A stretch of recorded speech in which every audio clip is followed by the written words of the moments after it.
What's going on, you guys? Jay here and welcome back to the channel. So don't forget to smash the like button and subscribe if you haven't already. I'm finally back at home. I'm back at my main operating base and I'm back using all of my normal equipment. And I must say, it's very awkward being on the road, traveling, and then recording content, producing it, editing it, and going through all of the different ins and outs. I must say it gets very awkward at times, especially when you're doing it in a public place. So again, if the content's been a bit lacking, if there's not been enough information on screen, I'm sorry. We're going through a huge transitional phase here behind the scenes. But guys, let me get you up to date with what's going on currently. Orbit Labs seem to be pushing ahead, and this is a really good time for them, I might add, because Genuine Labs are just completely MIA at this point. And it is really sad to say that I called all of this out. I did put out the video and said it was very unusual that they would ask for the money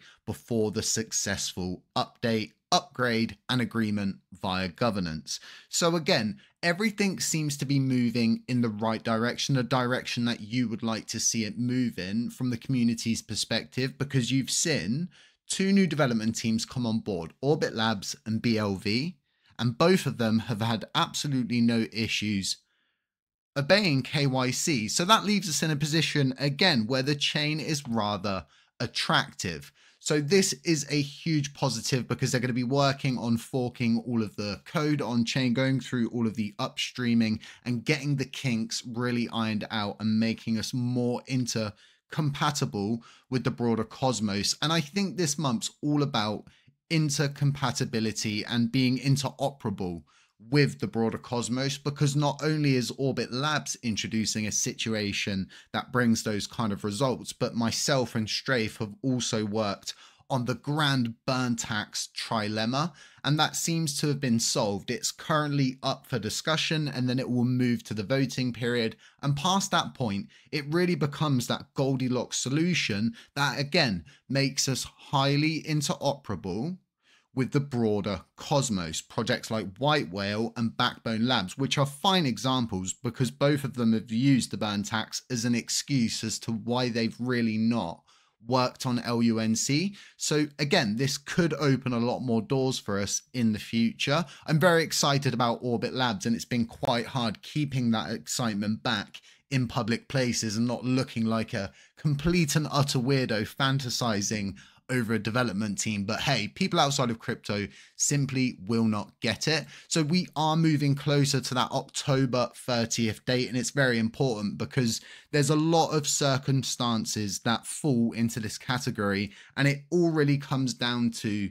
people or entities, let's say, acquiring all of TFL's assets, and if they're not acquired, they're going to be shut down. But alongside this possible major shutdown, we're also going to be seeing the burning of all of those remaining assets, and it's a considerable amount. There's still a decent amount left in just one of those wallets. When you add the other two in, it's still above the $250 billion LUNC range, and the USTC is sitting, I think last time I calculated, it was between, I want to say 2.2 and around 2.5 billion. Again, I'll do a video and I'll completely focus on all of the burn stuff that's going on. This is just a broader update and really giving you the good news that you're going to want to hear at this point in time. So again, this is a real good positive. The withdrawals have slowed down and we're going to see a lot of those remaining assets burn. If you head over to Commonwealth, you'll see there is a lot going on. There's a lot of talks going on.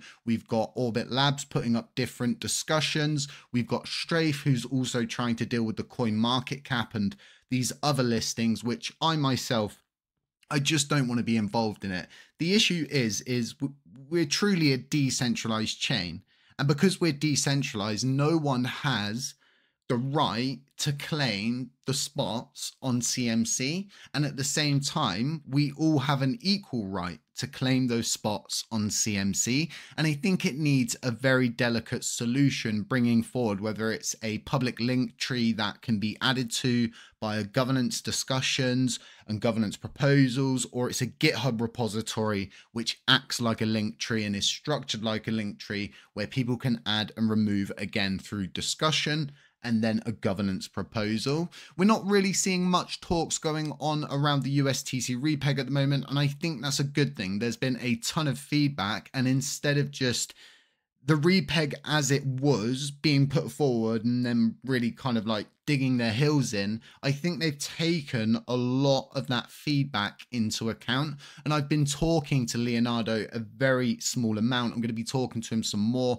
maybe trying to get him on a space with this other guy and really get the historical account of this previous repegging that was done supposedly. Again, we need to have all of these different things confirmed when it comes down to something as substantial as the USTC repeg. So if you do go over to LUNCDash, you head over to the wallet section and then tap on governance, you'll see there's 2 proposals up currently. And I think a lot of people are panicking about this.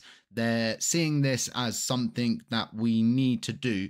But the bite and crunch of the situation is Vegas is responsible for having the original situation manipulated, and then Diamond Hands is responsible for just having all of the links removed entirely, which includes our GitHub and other important document links as well. So both of these people have done a push and a pull, and it's left us in this situation where there's this conglomerate mess that I simply don't want to be involved in, because whenever you dip your head into these situations, they're there and they're ready to bite your head off, and they kind of push the blame onto you as if it's your fault and they're more dominant than you. And I just don't think that's what LUNC's about anymore. In fact, this is what the majority of this video is really about, I would say, is showing to the community that I'm not just someone that's here creating content.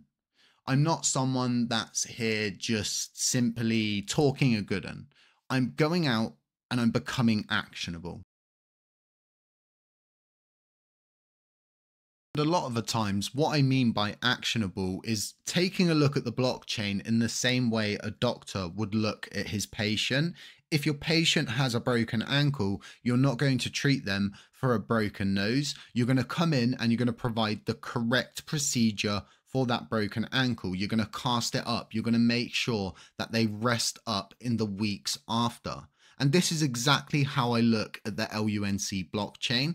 I've always been here to ensure that people like Hexagon and Terra Rebels are not able to weaponize native tools, dApps, wallets, infrastructure against this blockchain ever again. And that's why we've continued to build out LUNCDash's infrastructure, and we moved from providing all of the metric and analytic tools to auto-compounding and then introducing full wallet support. But as everybody's been really bickering out front and really posturing on X and pushing egos, we've been behind the scenes silently building, and it's been quite hard to keep myself quiet in regards to what we've been doing, because essentially, again, we looked at the blockchain and we assess the situation, and we know that we are going to struggle without a native mobile application. And that's why I decided to self-fund the LUNCDash mobile app. This is why I chose to do it silently and do it for the community, because again, we need tools that we can rely on as a blockchain, and tools that the chain has previously paid for from the community pool are now being used and utilized to build out broader infrastructure for the Cosmos ecosystem, not for LUNC. And it's all been for somebody else's personal gain. And essentially the chain paid for absolutely everything. And again, none of this will cost the chain a penny. None of it will ever be used or utilized against the will of the community, and it remains neutral to every single person in our ecosystem, and it's built for LUNC. The app itself is basically ready at this point, and we're just doing some fine tuning and some bug testing, and the plan is to get listed on the Play Store first, which will allow us to have more credence when getting listed on the Apple Store. We've got to jump through a lot of bureaucratic hoops, but again, it's nothing that we are not able to handle, and we're hoping to release LUNCDash mobile app by the end of fall LUNC this year. community to look so it's forward something to as even Luna more gets all of bullish its for the infrastructure ripped away. We've been planning for all of this from the very beginning. As Luna and TFL phased out our support, we reintroduced it here on LUNCDash. And whilst everybody's out creating L2s, working on just their projects, you'll notice that I'm basically everywhere at this point. We're in the development area, helping out, lending our ideas, lending support where and whenever we can. We're working on our NFT project. We've got a substantial amount of TVL locked in, making us one of the biggest projects on chain, period. And we've also got the development of our Pengs metaverse in works. Alongside that, we maintain all of this infrastructure, we maintain the validator, and then we keep you as up to date as possible. And if that's not a reason to start staking with us as a validator, I really don't know what is at this point. We've got so many people for a good part now of 2.5 years who simply talk a good one. They're great at going up and giving motivational speeches, but it's effortless. There's going to be nothing that comes from it. And it just leads to next week's space where they talk about the same thing. We need results. We need validators who are willing to go in and self-fund the critical tools that this chain needs to move forward.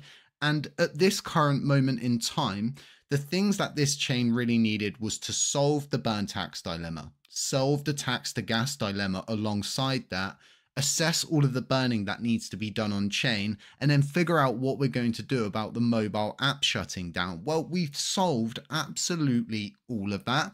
So October's looking very bullish. I'm very confident and I'm very happy to be able to bring all of this to the LUNC community. And I hope it stands as a testament as to my commitment to the LUNC ecosystem. And aside that, guys, like, subscribe, drop a comment, hit the notifications bell to stay informed, and just stay safe, stay humble, stay aware, and I'll catch you in the next one. Ciao.